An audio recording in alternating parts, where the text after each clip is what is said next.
Let's fill out the new Hampshire Eviction Notice together, the written notice a landlord serves before an eviction case can begin, and check what the state asks of it as we go. Start at the top with the date of this notice. Then the landlord's name, in our example Anna Baker, and the tenant's, here Ben Carter. The form asks for every tenant and every adult residing at the premises, so list each one on its own line. If the lease has a guarantor, name them too, and if a line does not apply, write NA rather than leaving it blank. Next, the leased premises. Type the full street address, including the unit number, exactly as the lease describes it, then the city, state, and zip code on the next line. The notice and the lease should describe the same premises, so copy it word for word rather than from memory. Now the terms. Name the lease document you are enforcing and its date. Here a residential lease agreement dated June 1, 2023. The next blank, the number of days the tenant gets, is set by your state's law. We cover it in the requirements in a moment, so fill it in after checking that.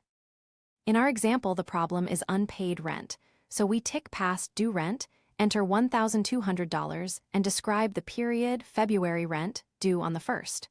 We tick late fees, $50, then the total amount due, $1,250. Tick only the boxes that actually apply and be specific. A vague notice is easier to challenge.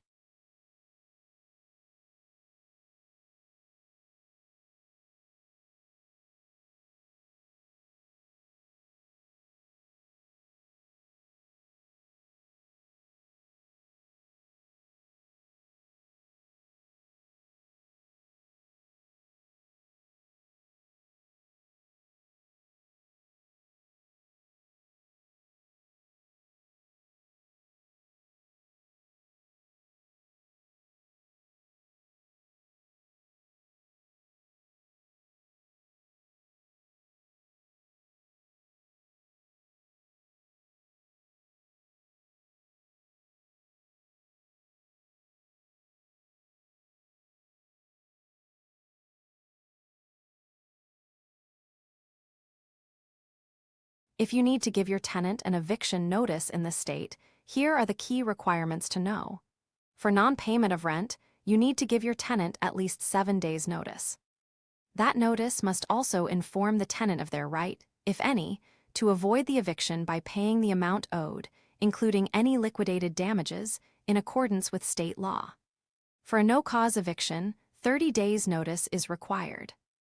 If the lease is expiring and you do not plan to renew it, you must give written notice at least 60 days before the termination date of the lease. And if you plan to file a court action, that filing must happen within 6 months of the lease expiring. Every eviction notice must state with specificity the reason for the eviction. Then the signature block. Print the landlord's name, sign on the by line, and add your title on the its line, here owner. The certificate of service records when the notice was delivered, how and to whom, complete it when you actually serve the notice, and use the notary block if your state or your attorney asks for sworn service. Keep a signed copy of everything for your records.